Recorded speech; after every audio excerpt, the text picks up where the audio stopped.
La vision que Dieu va te donner sera toujours plus grande que toi. Elle va demander de toi une certaine dose de foi. Donc s'il n'y a pas la foi, tu n'auras pas accès à ce que le ciel te réserve. D'ailleurs, tu peux même avoir toutes les aptitudes, mais ta vie sera brève. Parce que le diable, voyant ton étoile, va soit essayer de te coopter dans son royaume pour prendre la gloire de ce que Dieu a mis en toi pour lui, soit il va te détruire avant le temps. Mais je lève ma main vers le ciel, je déclare, tu ne mourras pas avant ton heure. Ta manière de dire amen m'embête.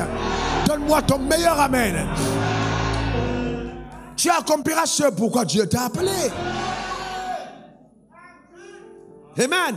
Est-ce que tu sais qu'il y a des rêves qui sont rattachés à ta personne?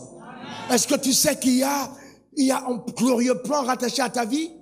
Mais tu as besoin de foi pour saisir justement ces grâces que Dieu t'a faites. Je connais les projets que Dieu et que j'ai formés sur vous, projets de paix et non de malheur, pour vous donner de l'avenir et de l'espérance. Donc tu as besoin de foi pour saisir cette grâce. Tu as besoin de foi. C'est pas tant le nombre de temps que tu pries, c'est pas tant le nombre de temps que tu vas à l'église, non. C'est pas tant le franc que tu donnes, non. Mais c'est d'abord la foi derrière. Ta capacité à faire confiance en ce Dieu-là.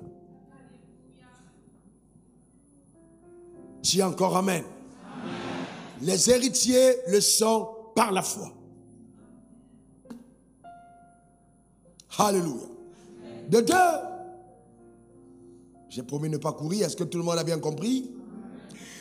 Ce Dieu-là, il dit qu'il donne la vie aux morts. Il donne la vie aux morts. C'est fort, hein? Il donne la vie aux morts. On n'a pas dit aux nouveau-nés. Il donne la vie aux morts. C'est-à-dire, la personne est née et la personne est morte. Mais on dit il donne la vie aux morts. C'est très très fort. Vous savez que tu sois riche, que tu sois pauvre, on a peur de la mort. Qu'on soit homme ou qu'on soit femme, on a peur de la mort. Même les animaux crient quand il s'agit de la mort. Tout le monde a peur de la mort. Mais la Bible dit il donne la vie aux morts. C'est-à-dire qu'il est capable d'apporter à résurrection l'expérience la plus détruite. C'est incroyable. C'est-à-dire il apporte à résurrection l'expérience la plus détruite. Il est capable de restaurer le cœur le plus abattu. Parce que sa promesse est tellement puissante que la mort ne peut pas limiter l'accomplissement de ses desseins. Ta manière de dire amen m'embête. Et c'est la raison pour laquelle je pense que la religion dans laquelle nous sommes est belle. Parce qu'elle prend son fondement sur la résurrection des morts. Donc à partir du moment où nous croyons en Christ, qui est sorti victorieux de la mort, nous sommes introduits dans l'univers des possibilités exceptionnelles. Ta manière de dire amen m'embête. Donne-moi le meilleur des amens. Eh bien c'est incroyable. Jésus est sorti du tombeau le 3e jour. Donc s'il est sorti du tombeau le 3e jour, il n'y a aucune situation qui peut résister à la puissance de Dieu. Gloire à Dieu encore pour la résurrection de Lazare. Lazare, c'était combien de jours après? 4 jours après qu'il soit mis dans la tombe. D'accord? Mais elle est belle, mais elle n'est pas autant puissante que celle de Christ. Parce que celle de Christ a été annoncée. Il a dit, je donne ma vie et je la reprends. Car j'ai le pouvoir de donner, j'ai le pouvoir de reprendre. Lazare n'a pas prédit sa mort. Lazare a été surpris par la mort. Mais Jésus a annoncé sa mort. Il a dit demain je vais être livré. Mais je donne ma vie et je la reprends. C'est très fort. Non seulement il a donné sa vie et il a repris. Mais le plus grave c'est que quand Marie arrive au tombeau, c'est que beaucoup de personnes ne voient pas dans la résurrection de Jésus. C'est qu'il dit à Marie ne me touche pas, je ne me suis pas encore montré au Père. Il n'y a pas de fusée à cette époque. Il n'y a pas d'avion à cette époque. Mais il dit je ne me suis pas encore montré au Père. Et le Père n'habite pas la terre. Le Père n'habite pas la mer. Le terre habite le ciel. Mais il dit je ne suis pas encore parti au ciel. Je ne me suis pas encore montré. Il est en train de dire je prendrai un moyen de transport à l'instant qui va suivre pour monter, déposer mon rapport au ciel sans emprunter de moyens de locomotion. Donc il est monté au ciel sans avion, sans fusée. Donc si le Christ que nous adorons, qui a promis justement de donner la vie et monter au ciel sans fusée, qu'est-ce que Dieu ne peut pas faire dans la vie de celui qui croit? Ta manière de dire amen m'embête. Qu'est-ce que Dieu ne peut pas faire dans la vie de celui qui croit, frère? Qu'est-ce que Dieu, frères et sœurs? Écoutez-moi bien. Non. Rien ne lui est impossible. Rien ne lui est impossible. Rien ne lui est impossible. Rien ne lui est impossible. Il donne la vie aux morts. Il donne la vie aux morts. Je suis en train de te dire, quel que soit le membre de ton corps qui est mort, quelles que soient tes affaires qui sont mortes, quelle que soit la mort qui a touché quelque part dans ta vie, je décrète, déclare et établis que la vie revient maintenant au nom suprême de Jésus. Ta manière de dire Amen m'embête. Dis encore Amen. La résurrection de tes projets. Il donne la vie aux morts. Tu embrasseras encore cette personne. Il donne la vie aux morts. Alléluia. Frère, ces derniers temps, Dieu me rappelle certaines choses qui ont fait l'objet de notre marche. Tout jeune prédicateur, tout jeune à l'âge de 26-27 ans, voilà les choses qui habitaient mon âme. J'ai passé mon temps à réfléchir sur comment est-ce que Dieu surprendrait une personne sur la terre qui croit en lui. Au lieu de t'angoisser et de te mettre à penser, oh, vraiment non, mais pense à toutes les possibilités divines. Ce Dieu-là donne la vie aux morts. Je me rappelle un jour, on était en Sierra Leone. Et je discutais avec certains hommes de Dieu qui sûrement vont m'écouter tout à l'heure ou après sur Internet. Si on s'appelle souvent. Je leur ai dit, mais Dieu est capable des choses les plus belles. Ouais, mais on n'a pas besoin, si Dieu veut bénir ton ministère, tu n'as même pas besoin d'aller payer un spot télé à la télévision pour qu'on te connaisse. Dieu peut faire de toi la personne la plus importante en un clin d'œil. En un clin d'œil. Imaginez que vous êtes au bord de la route et que le président de la République est en train de conduire sa mère à l'hôpital, qui est en train de mourir. Et que vous êtes au bord de la route, et qu'au bord de la route, tout le cortège s'arrête et en panne, ça ne peut plus démarrer. Et puis, vous êtes là. Et Dieu vous dit, avance vers le cortège là. Et dis-leur que tu as la solution pour, que c'est à cause de toi que le cortège s'est arrêté. Je te pose une question. Est-ce qu'on a besoin de 2 jours pour te connaître sur la terre? Non, je te pose une question. Est-ce qu'on a besoin de 2 jours pour te connaître sur la terre? Non, on n'a pas besoin de 2 jours. On te connaîtra le même jour. On t'invitera au palais. Parce que la mère va ressusciter et tu seras introduit dans la royauté à cause de ce que Dieu a décidé. Je suis en train de dire à quelqu'un que des choses spéciales sont sur le point de t'arriver. Ta manière de dire Amen m'embête. Tellement le meilleur des Amen. Mais vous voyez, quelqu'un dira, mais c'est l'imaginaire. Mais vous savez que croire en Dieu, c'est aussi imaginer les possibilités. Pourquoi te torturer? Parce que tu es en train d'imaginer les impossibilités, au lieu de te réjouir de probables possibilités. C'est ce que Jésus a fait. Quand il est ressuscité dans des morts, la porte de la maison était fermée. Mais il est passé par le mur. Mais pourquoi il est passé par le mur? Pour dire, les gars, à partir d'aujourd'hui, intégrez que les circonstances naturelles ne peuvent pas limiter celui qui marche avec moi. Vous n'avez pas besoin de vous soumettre à tout ce que la nature vous dictera comme impossible. C'est pourquoi pour vous rencontrer, je ne passerai pas par la porte, je vais passer par le mur. Et il est passé par le mur. Imaginez que je suis sorti de l'autre côté. Vous restez à l'église? Imaginez que je dis, passe par le mur et je pars. Est-ce que vous êtes encore au culte? Et je sors de l'autre côté là-bas. Si je sors là-bas, je sors là-bas. On fait le test, je passe là-bas, je sors là-bas. Quels sont ceux qui restent à l'église? Vous me suivez en même temps? Vous voyez, regardez ce Dieu. Et vous savez, la Bible est un livre intelligent. C'est un livre puissant. Il se montre. Thomas n'est pas là. Thomas dit, les gars, vous mentez. Jésus attend que Thomas revienne. Jésus, quand la porte est ouverte, il ne vient pas. On referme la porte et il repasse par le mur. Il repasse par le mur et il dit à Thomas, hey, tu n'as pas cru, touche-moi. Regarde là, tu ne vois pas là, c'est moi. Je vous pose une question. Celui qui s'est présenté là, c'était Jésus ou c'était un esprit? Comment est-ce que Jésus a fait après la mort là, pour monter au ciel avec son corps, redescendre sur la terre avec son corps, rester 40 jours manger avec les gens après la mort là, avec ce corps là, il a fait comment?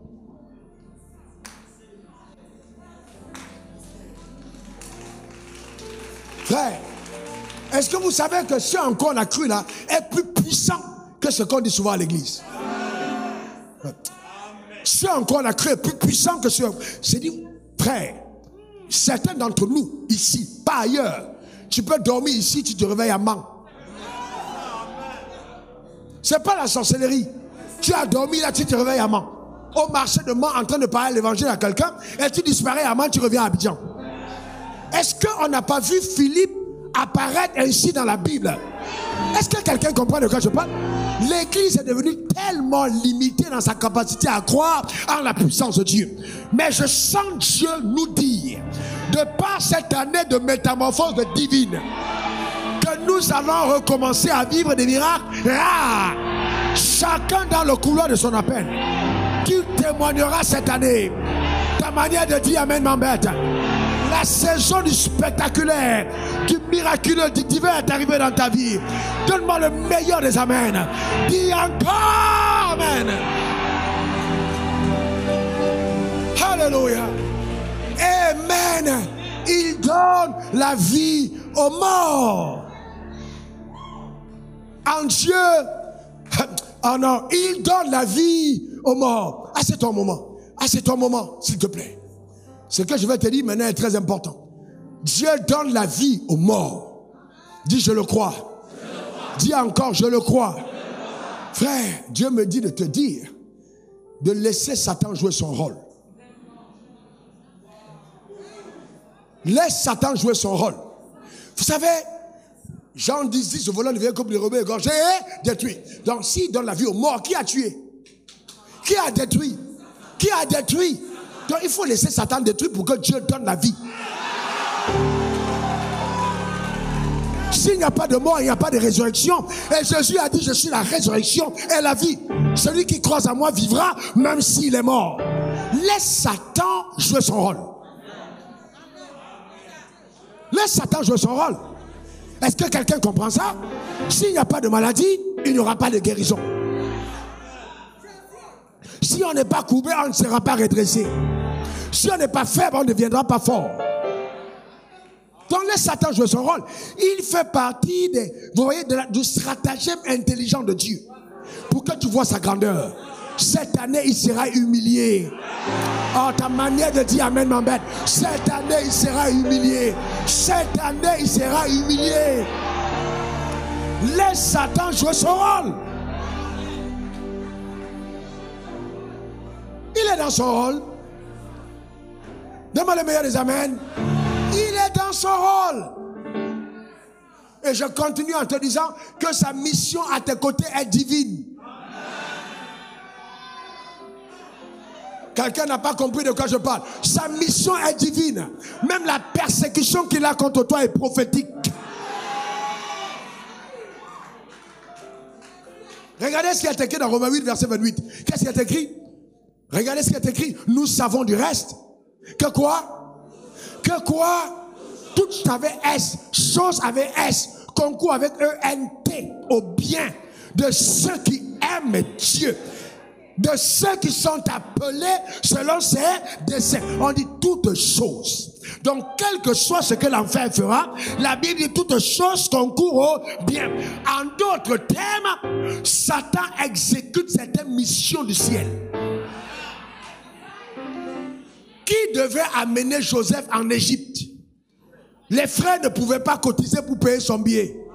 Satan a inspiré la haine pour atteindre l'objectif. Ils l'ont amené à l'endroit stratégique où on devait le téléporter pour l'amener en Égypte. Donc Satan était dans son rôle. Arrête d'accuser le diable. Bénis Dieu pour ce qui t'arrive. Célèbre Dieu pour le miracle qu'il y a derrière. Rends grâce à Dieu pour ce qui se passe. Est-ce que quelqu'un comprend ça? Ton témoignage est en train de se façonner au travers des difficultés que tu traverses. Dieu est en train d'écrire une nouvelle page de ta vie. Alléluia. Laisse Satan jouer son rôle. Les sorciers de ton village, laisse-les jouer leur rôle. Laisse-les jouer leur rôle. Et tu verras comment est-ce que la gloire de Dieu va éclater au milieu de tous ces tourments, de tous ces défis. Frères et sœurs, je vous pose une question. À quoi ressemblera la vie sans adversité? Que sera une vie sans défi? Hein, mes frères? Pourquoi te plaindre? À ressasser le passé? Ah, vraiment? Telle chose m'est arrivée hier. Hier, c'était hier. Hier, ça en allait. Aujourd'hui, c'est un nouveau jour. Oh non, ça fait longtemps. Depuis que Dieu m'a dit ça, vraiment, je n'ai pas vu. Laisse tomber, frère. Notre Père dans la foi a attendu 25 ans. Le temps me manque pour te montrer comment est-ce que même le corps d'Abraham était contre lui. On verra ça la semaine prochaine. Son corps même dit, vieux père, laisse tomber l'affaire. On est fatigué. Sa femme même dit, non, c'est fini mon gars, laisse tomber. Je t'ai envoyé chez ma servante, on a comme un enfant, c'est pas grave, je l'ai adopté comme mon fils finalement, c'est pas grave. Mais Dieu dit, c'est maintenant je vais vous montrer qui je suis. Pourquoi Dieu doit attendre 25 ans? Pourquoi doit-il attendre 25 ans que sa femme n'ait plus la possibilité d'avoir d'enfant pour que naisse de cet Abraham un enfant? Pourquoi? Parce que plus l'intensité est, plus le défi est élevé, plus l'obstacle est grand, plus la gloire de Dieu est grande. Donne-moi ton meilleur amen. Dis encore amen. Écoute-moi bien, quand je t'aime, tes problèmes ne sont pas petits.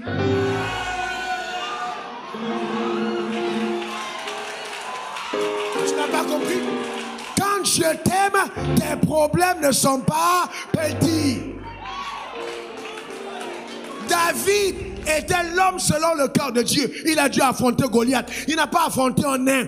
Quand je t'aime, il te fait affronter des géants.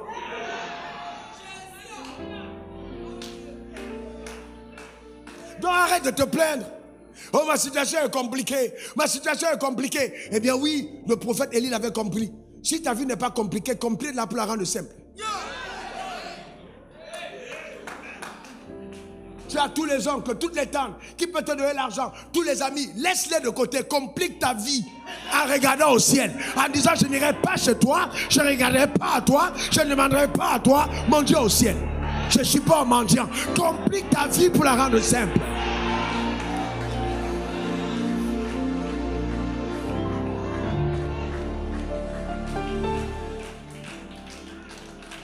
Elle lui dit ok, votre Dieu n'a pas fait descendre le feu. Prenez de l'eau, versez sur les sacrifices. On dit, mais il est fou. Il a perdu la tête. Versez encore de l'eau. Mais il comprenait que plus c'est compliqué, mieux c'est facile. La gloire de Dieu éclate quand les choses deviennent extrêmement difficiles. C'est pourquoi Dieu prend le soin, quand il marche avec toi, de ne pas rendre ta vie facile. La foi ne rend pas les choses faciles, mais la foi les rend possibles. Moi qui suis devant vous, je peux vous le dire. Je sais de quoi je parle. Quand Dieu a décidé de faire les choses avec toi, laisse le monde entier être contre toi. Continue ta marche. Il donne la vie aux morts. Il y a certaines choses qui doivent mourir, mais elles reviendront après. Il donne la vie aux morts. Il y a des connexions qui meurent. Il y a des entrées qui meurent. Il y a des relations qui meurent. Mais Dieu donne la vie aux morts. Mais vous savez, souvent, tu as tellement confiance. Tu es introduit dans une affaire, tu as tellement confiance que vous voyez dans tous les cas, imaginez les gens qui avaient confiance au président, les proches du président Roch, très proches. Je suis l'ami du président. Hey, tu es l'ami du président. On a encore 3 ans avant les futures élections. Frère, tac, tac, tac, tac, tac, tac, tac, tac. Tac, tac, tac, tac, tac, tac, boum, boum, tac, boum. Communiquer, communiquer. À partir d'aujourd'hui, pour intérêt général. Quelqu'un est chez lui, il pleure. C'est pas le coup d'état, il pleure. Il pleure. Eh, mon mari allait être signé. Eh, vraiment, c'est fini. Frère, est-ce que quelqu'un comprend? C'est terrible, hein? Même les jours de deuil, là, quand tu vois les gens qui pleurent, là, tu sais pas pourquoi les gens pleurent, hein? Eh, Benabé, Benabé, Benabé, Benabé. Tu dis, on voit monsieur, un gros monsieur, il pleure. Benabé, il ne peut pas te dire au deuil, qu'est-ce que Benabé a fait? Benabé, Benabé, Benabé. Hier, là, il venait de l'argent à Benabé. Benabé devait rembourser dans 1 an. Benabé est mort. Il pleure. On dit, hé, le papa là, il aimait Benabé. C'est son argent, il pleure. C'est pas Benabé, il pleure. Parce que c'est trop compliqué. Il avait trop mis.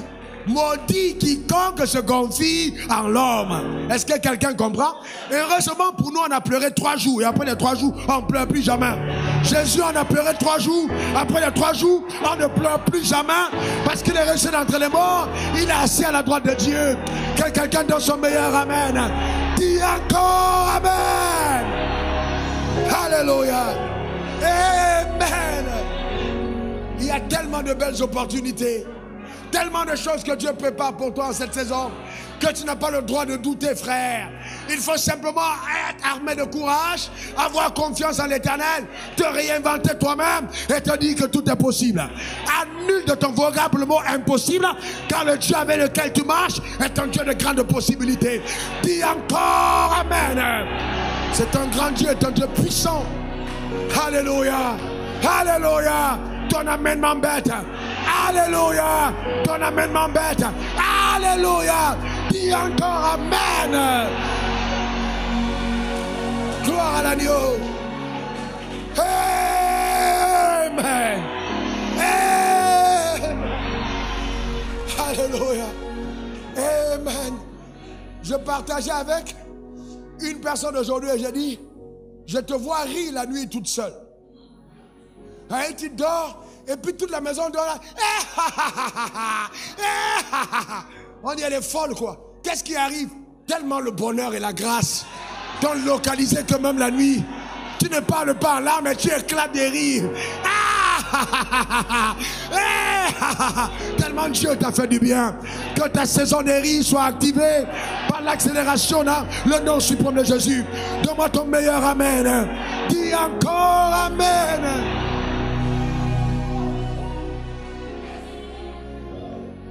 Quel grand Dieu il est. Il donne la vie aux morts. Amen. Il donne la vie aux morts. Donc fais confiance en Dieu. Ne doute pas, frère. Ayant le temps pour chaque chose. C'est le soleil. Je ne sais pas ce que tu as enduit, c'est parce que tu en traverses. Mais j'entends Dieu me dire de te dire, il a la capacité de donner la vie aux morts. Et la puissance de la résurrection habite en nous. Donc Dieu est capable de ramener à la vie même les choses les plus mortes. Je peux vous donner un témoignage dans les affaires des dossiers qui étaient clos, fermés, 7 ans d'affilée. Et puis, un jour, j'entends Dieu me dire, pose tel acte. Et puis je pose l'acte. 7 ans après, le dossier se réveille. Frère, laissez-moi vous dire ceci. Toi qui es un homme d'affaires, vous tous hommes d'affaires, votre argent ne se perdra jamais. Amen. C'est un problème si tu n'as pas dit amen. Cette parole-là, je l'ai dit. J'ai dit ton argent ne se perdra jamais. Même les gens, quand quelqu'un prend ton argent, il ne dort pas avec. Il veut voler, l'argent même le ramène. La nuit est troublée. Les anges le persécutent. Parce que c'est toi. Frère, je dis ton argent, c'est qui est à toi. Même 7 ans plus tard, ça te reviendra.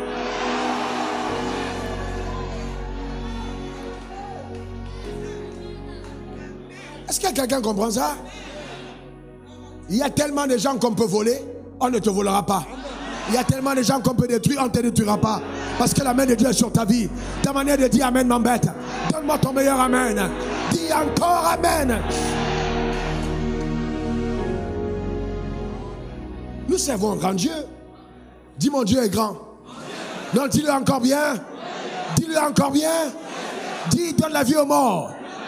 Encore. Encore. Encore. Alléluia. Ça veut dire que si même Satan était arrivé jusqu'à la mort, ce n'est pas tard.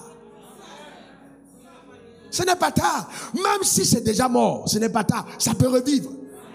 La puissance de la résurrection est une puissance que nous incarnons. Nous l'avons. Nous l'avons. Nous l'avons cette puissance. Qu'est-ce que les médecins ont dit? Les cellules sont détruites. Tu ne peux plus vivre. Le cancer a frappé jusqu'à quel niveau? Ça, c'est ce qu'ils ont dit. C'est ce qu'ils ont dit. Mais ce qu'ils ont dit n'est pas ce qui est. Dieu donne la vie aux morts. Mais est-ce que tu le crois?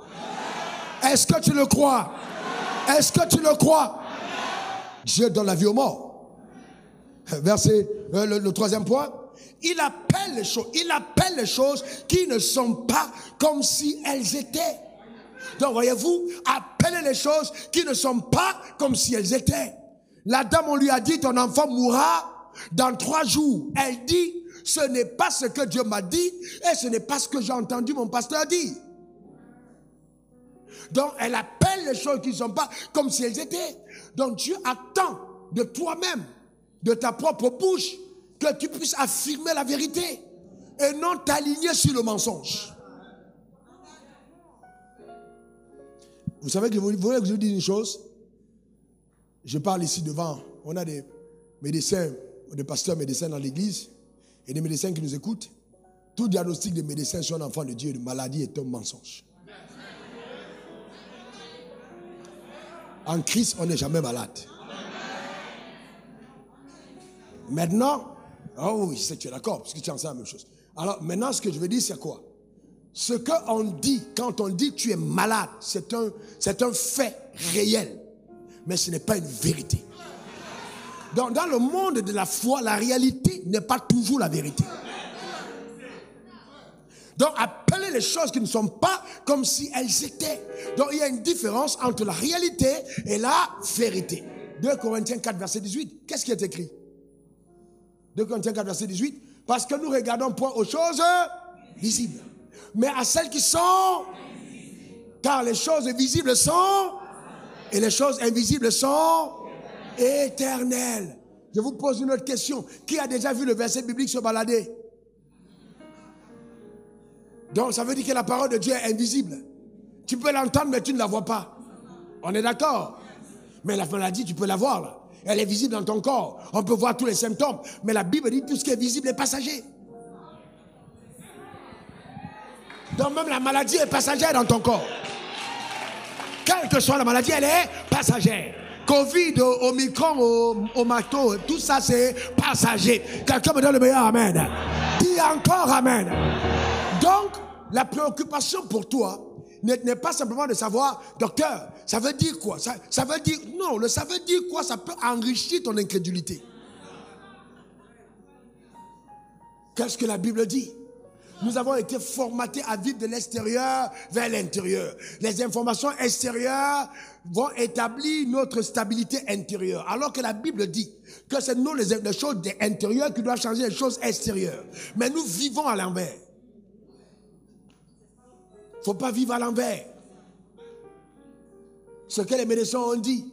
Je me rappelle, je touchais 15 000 francs CFA par mois, une gentille dame qui a aimé le pasteur que je suis. Vous savez, il y a des gens, quand vous regardez en arrière, vous vous dites vraiment la personne a eu un foi en toi plus que toi-même. Quelqu'un a 15 000 francs de salaire, tu demandes d'aller ouvrir un compte à la BCC. Et BCC au plateau, j'habite ici, d'abord pour aller même là-bas pour voir mon compte. C'est tout un voyage. À cette époque où les banques étaient comme des structures de colonisation, d'extension de la colonisation et de la martyrisation du peuple. Où vous voyez des fonctionnaires à la banque à 6 h du matin, ils vont faire la demi-journée pour pouvoir retirer leur argent de leur propre compte. Si ce n'est pas l'esclavage, on ne sait pas ce que c'est. Gloire à Dieu parce que ça change. Gloire à Dieu parce que les choses doivent changer. Ta manière de dire amen m'embête. Donne-moi le meilleur des amens. On voit des rangs, des rangs, des rangs, des rangs, des rangs, des rangs. Et tu vois un petit gars, il a un rang. Ah, maintenant, il y a quelqu'un qui te connaît, on te prend, et puis mon compte était ouvert au VIP. On me fait entrer au VIP avec 15 000 francs de salaire par mois. Mais j'aime quand même l'audace que j'avais. J'allais quand même prendre mon relevé pour voir ce qu'il y a sur mon compte. Et 32 300, 16 200, 6 100 francs. Un jour, je regarde mes relevés et puis le Seigneur me dit, je regarde moi-même et puis le Seigneur me dit, tu crois à ce qui est écrit là? Qu'il te soit fait selon ta foi. Voyez-vous, qu'est-ce que j'ai fait? J'ai dit, mais attends, Dieu dit, il m'a déjà béni de toutes sortes de bénédictions spirituelles dans le lieu céleste en Christ. Je crois plus à ce que la banque dit. J'ai 6 300. Dieu dit, je suis milliardaire. La banque dit, j'ai 6 300. Entre le banquier et Dieu, qui dit la vérité? Non, je te pose une question. Qui dit la vérité? Non. Qui dit la vérité? Mais pourquoi dans ton compte, ton relevé de compte bancaire te fait paniquer? Pourquoi ça te fait paniquer? Pourquoi le rapport du médecin te fait paniquer? Mais parce que tu as plus confiance à ce que la médecine dit que ce que la parole dit. Alors que la foi est une ferme confiance en Dieu. Crois-tu ce que Dieu dit? Est-ce que tu crois ce que Dieu dit? La foi, c'est une ferme confiance en Dieu qui est démontrée. Si j'ai confiance en Dieu, je dois aussi avoir confiance en sa parole. Alors, qu'est-ce que la Bible dit à mon sujet? Il m'a béni. Que le pauvre dit, je suis riche. C'est pas ce qui est écrit? Comment vais-je, moi, mettre un relevé de compte bancaire sur ma table avec 6300? Le Seigneur m'a dit, maintenant, augmente les chiffres que tu veux voir. Donc, quand je prenais 6300, je mettais 6 milliards 300 millions. J'ai commencé moi-même à devenir milliardaire sur mes rapports. Est-ce que quelqu'un comprend ça? Ça paraît fou. Mais je vais te dire une chose. Dans le règne de la foi, si tu n'es pas prêt à faire les choses folles, tu ne verras pas les choses miraculeuses. Donne-moi ton meilleur amen. Dis encore amen. Ma femme est vivante. Elle est là à côté de moi. Elle va vous dire, il y a des nuits, je la réveille. Je dis, dans 2 ans, voilà ce qu'on aura. Je montre des chiffres, des calculs que je fais. Elle me regarde là et tout. Après, elle me regarde comme si je montre des calculs. Je fais calculer ce qui va arriver.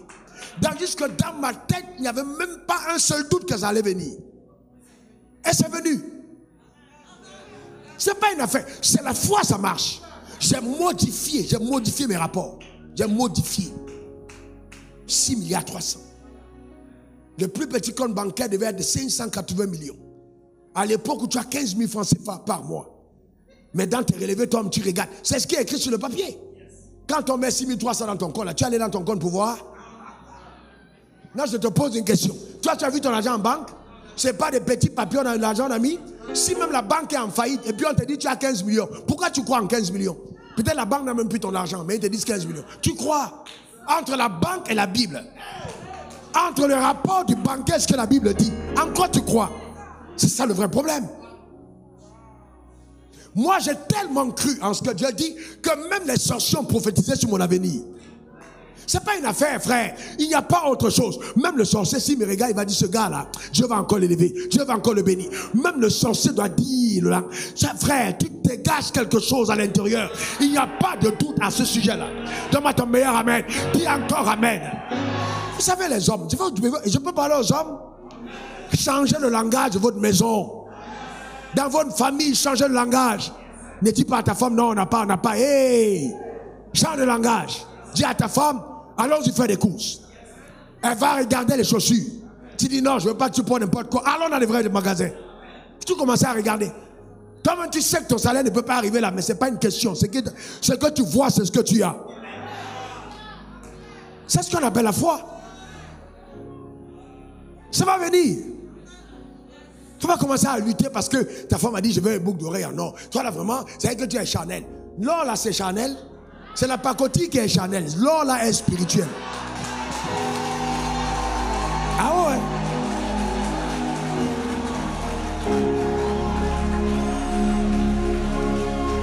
Pourquoi est-ce que la pacotille est Chanel? Parce que la pacotille n'a pas servi à bâtir le temple. Donc c'est l'or qui est spirituel parce que c'est l'or qui a servi au temple. Donc si ta femme veut de l'or, elle veut les choses spirituelles. Si elle veut le diamant, elle veut les choses spirituelles. Arrête de dire c'est charnel. Comme si la terre était une parenthèse accidentelle. Frère, que les femmes disent amen. Maintenant une femme peut dire amen, mais un amen charnel. Parce que en fait, la quête d'une femme n'est pas simplement les boucles en or ou les choses en diamant, mais il faut que les boucles en or reflètent le cœur en or de la femme en or. Quelqu'un dise encore amen, hein? Il faut un certain équilibre. Quelqu'un dise équilibre. Encore équilibre. Une dernière fois équilibre. Je déclare que tu bâtiras et habiteras de belles maisons. Ta manière de dire amen m'embête. Tu rouleras de belles voitures. Tes enfants iront dans de bonnes écoles. Tu es en bonne santé. La maladie n'a pas de pouvoir sur ta vie. La matière première du royaume travaille en ta faveur. Les portes sont ouvertes. La métamorphose est devant toi. La grâce de Dieu t'accompagne sur les territoires de ta destinée. Au nom suprême de Jésus. De janvier à décembre, de jour comme de nuit, la faveur de Dieu est avec toi. Au nom suprême de Jésus. Tous les diagnostics de l'enfer contre ta vie sont voués à l'échec. Tu es en bonne santé. Tu es fort. Tu es sage. Tu es puissant. Tu es intelligent. Tu es établi. Tu es élevé. Tu es distingué. Tu es ce que la Bible dit. Au nom suprême de Jésus. Demande 3 bons amen.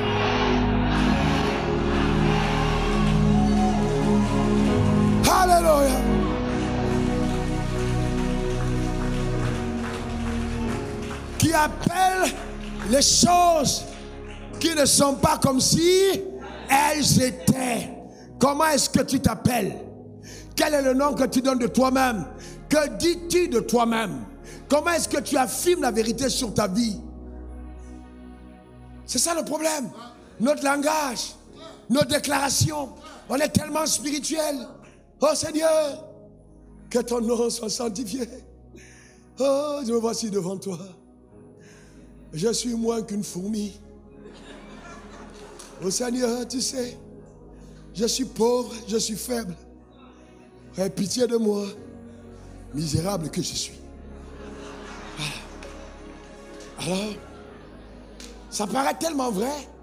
Et quand les religieux ne te voient pas prier comme ça, ils pensent que le gars il est orgueilleux.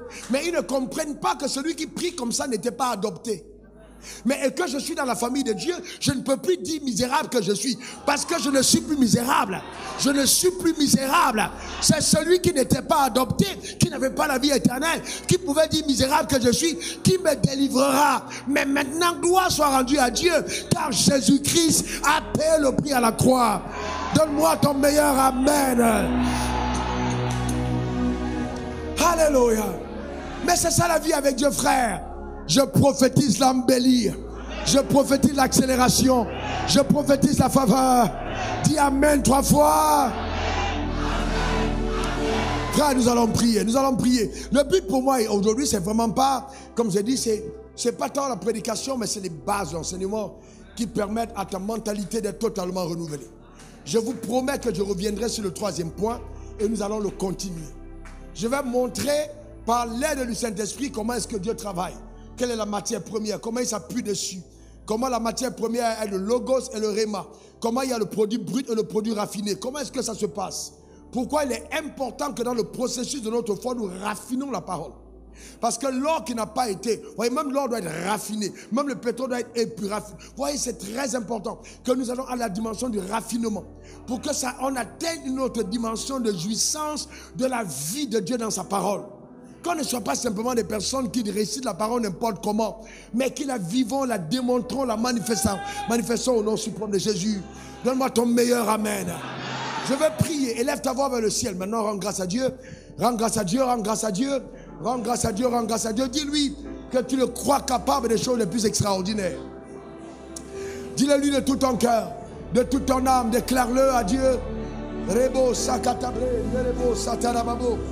Rakoto brende kebro sarababo. Rends grâce à ton Père, rends grâce à ton Dieu. Rekoto brande kebro toke brakata. Morobo sanderebo sakatebro. Rakoto bakata reboro. Shande kebro katababa.